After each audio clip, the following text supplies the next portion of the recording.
student, please subscribe my channel. Here we discuss about stoichiometry. I am Veena Dikshit. If you like my video, please press like button. Thank you for watching.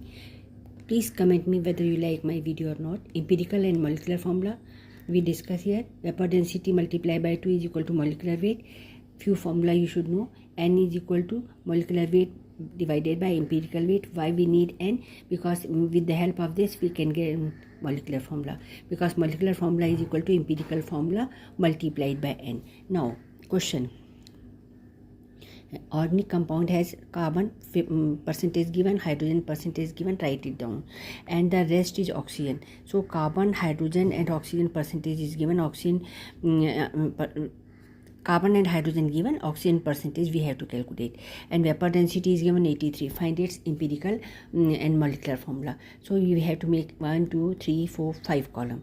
First, in first column I have written element and atomic weight, carbon, hydrogen, oxygen, and mass percentage 57.82 carbon, hydrogen 36%, and oxygen. How do we get oxygen percent? It is not given, so we will write down percentage of oxygen is equal to 100 minus sum of these two. Okay, so it is coming to be 38.58 that I have written over here. Okay, that is from after the these two add and subtract them from 100 minus 57.82 plus 3.6, so we'll get this amount. Okay, so percentage. Now to get number of moles, we divide these mass in grams by 12, atomic mass of carbon, 3.6 gram of hydrogen divided by 1, so 57.82 divided by atomic mass of carbon, that is 12. This is 3.6 divided by 1, 38.58 divided by 16. We'll get these answer. Now which is the least number? 2.41 is the least number. So we divide every mole by least number 2.41. So we'll get 2, 1.5 and 1. So we see that this is in the fraction. So to make it a whole number, we multiply this by 2. So every species will be multiplied by 2. So this multiply by 2, this multiply by 2, this number is multiplied by 2.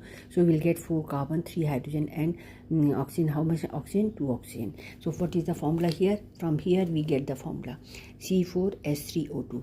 Now I told you that vapor density multiplied by 2 is equal to molecular weight. So 83 into 2 is equal to 166. Now empirical weight will calculate out by 12 into 4 plus 1 into 3 plus 16 into 2, 83. So N is equal to molecular weight by empirical weight. It is coming to be 2. So empirical formula multiplied by 2 from the molecular formula, that is C8H6O2. C4H3O2 multiplied by 2, we will get this answer. Thank you for watching. God bless.